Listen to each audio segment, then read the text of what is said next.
दर्शकों, हमारे देश में कम ही लोग ऐसे हैं जो सहवास यानी सेक्स के विषय में खुलकर बातें करते हैं।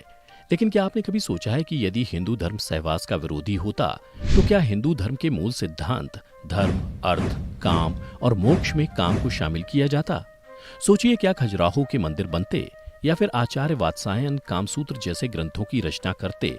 अगर नहीं, तो आज हम क्यों सहवास यानी सेक्स जैसे महत्वपूर्ण विषय पर बात करने से डरते हैं? क्योंकि हिंदू प्राचीन नियमों के अनुसार सहवास से वंश वृद्धि, मैत्री लाभ, सहचार्य सुख, मानसिक रूप से परिपक्वता, दीर्घायु, शारीरिक और मानसिक स्वास्थ्य सुख की प्राप्ति हासिल की जा सकती है।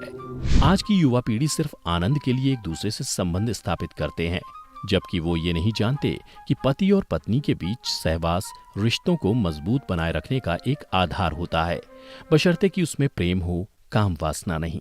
इसलिए ये जरूरी हो जाता है कि आज की युवा पीढ़ी को सहवास के प्राचीन नियमों के बारे में जानना चाहिए, ताकि उनके रिश्ते आपस में अधिक मजबूत हो सकें और उन्हें एक संस्कारवान संतान की प्राप्ति हो। तो मित्रों, आइए मिलकर जानते हैं कि हिंदू धर्मशास्त्रों में सहवास के वे कौन से नियम हैं जिन्हें जानकर लाभ उठाया जा सकता है और दाम्पत्य सुख को और अधिक बढ़ाया जा सकता है।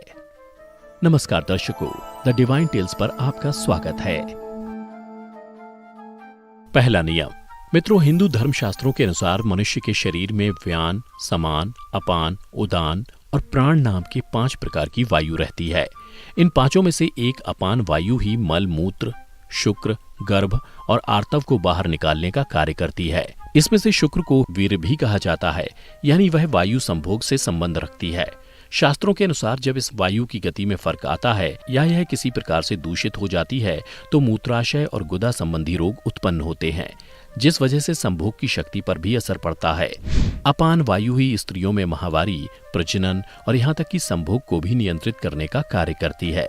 इसलिए मनुष्य को चाहिए वह अपने शरीर में इस वायु को शुद्ध और गतिशील बनाए रखने के लिए अपने उदर यानी पेट को साफ रखे और निश्चित समय पर शौचादि से निवृत्त हो। दूसरा नियम। कामसूत्र के रचयिता आचार्य वात्सायन का मानना है कि स्त्रियों को कामशास्त्र का ज्ञान होना बेहद जरूरी है, क्योंकि इस ज्ञान का प्रयोग पुरुषों से अधिक स्त्रियों के लिए जरूरी है। वे आगे लिखते हैं कि यदि स्त्री और पुरुष दोनों में ही इसका भरपूर ज्ञान हो तो चरम सुख की प्राप्ति होती है।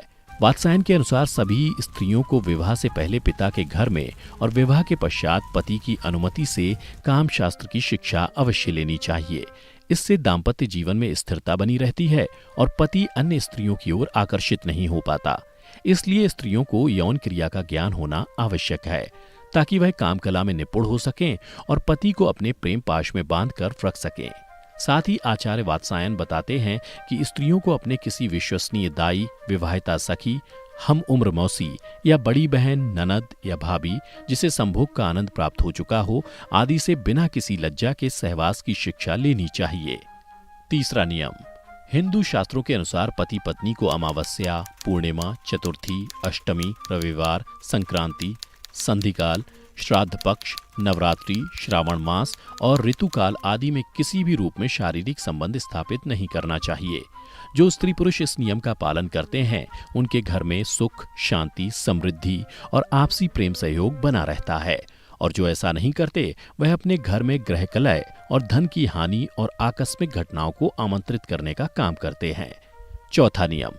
मित्रों, हमारे धर्मशास्त्रों में यह भी बताया गया है कि रात्रि का पहला प्रहर यानी रात के 12 बजे तक रति क्रिया के लिए सबसे उचित समय है। इस प्रहर में की गई रति क्रिया के फलस्वरूप धार्मिक, सात्विक, अनुशासित, संस्कारवान, माता पिता से प्रेम रखने वाली, धर्म का कार्य करने वाली, यशस्वी एवं आज्ञाकारी संतानों की प्राप्ति होती है।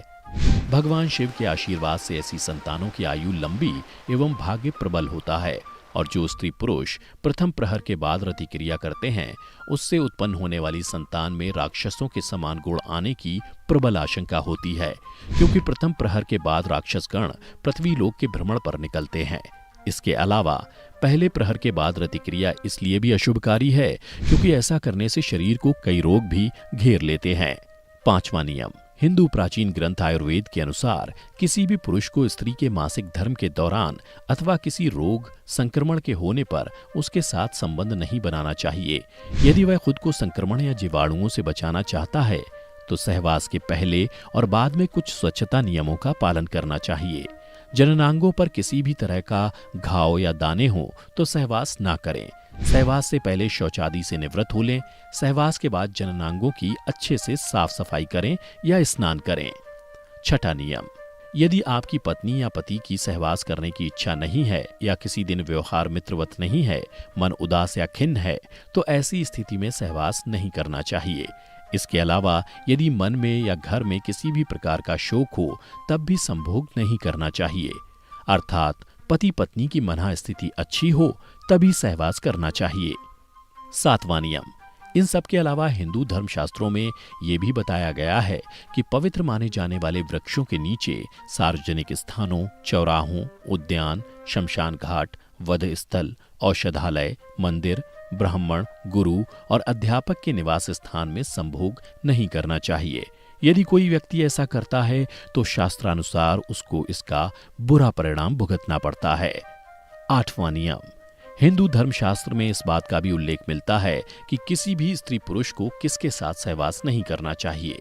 दुश्चरित, अशिष्ट व्यवहार करने वाली तथा अकुलीन पर स्त्री या पर पुरुष के साथ सहवास नहीं करना चाहिए। अर्थात व्यक्ति को अपनी पत्नी या स्त्री को अपने पति के साथ ही सहवास करना चाहिए। नियम विरुद्ध जो ऐसा कार्य करता है वह बाद में जीवन के हर मोड़ पर पछताता है, क्योंकि उसके अनैतिक कृत्य को देखने वाला ऊपर बैठा है। नवां नियम, ये भी बताया गया है कि किसी भी पुरुष को अपनी पत्नी के साथ गर्भकाल के दौरान सहवास नहीं करना चाहिए। गर्भकाल में संभोगरत होते हैं तो भावी संतान के अपंग और रोगी पैदा होने का खतरा बना रहता है। हालांकि कुछ शास्त्रों के अनुसार 2 या 3 माह तक सहवास किए जाने का उल्लेख मिलता है, लेकिन गर्भधारण के बाद सहवास ना ही किया जाए तो ही उचित है।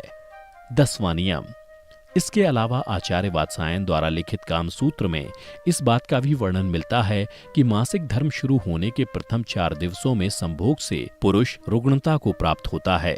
5वीं रात्रि में संभोग से कन्या, 6ठी रात्रि में पुत्र, 7वीं रात्रि में बंध्या पुत्री, 8वीं रात्रि के संभोग से ऐश्वर्यशाली पुत्र, 9वीं रात्रि में ऐश्वर्यशालिनी पुत्री, 10वीं रात्रि के संभोग से अतिश्रेष्ठ पुत्र, 11वीं रात्रि के संभोग से सुंदर पर संदिग्ध आचरण वाली कन्या, 12वीं रात्रि से श्रेष्ठ और गुणवान पुत्र, 13वीं रात्रि में चिंतावर्धक कन्या एवं 14वीं रात्रि के संभोग से सद्गुणी और बलवान पुत्र की प्राप्ति होती है। 15वीं रात्रि के संभोग से लक्ष्मी स्वरूपा पुत्री और 16वीं रात्रि के संभोग से गर्भाधान होने पर सर्वज्ञ पुत्र संतान की प्राप्ति होती है। इसके बाद अक्सर गर्भ नहीं ठहरता। तो ये है मित्रों शास्त्रों का सहवास के लिए विधान। हमें उम्मीद है आप इस वीडियो को देखने के बाद अपने दाम्पत्य जीवन को और बेहतर बनाने के लिए इन नियमों का पालन अवश्य करेंगे और दूसरों के साथ भी इस वीडियो को शेयर कर जागरूक करेंगे। तो मित्रों आज की वीडियो में इतना ही। ऐसी सभी आध्यात्मिक और धार्मिक वीडियो देखने के लिए अभी सब्सक्राइब करें the divine tales YouTube channel. फिलहाल अब हमें दीजिए इजाजत। आपका बहुत बहुत शुक्रिया।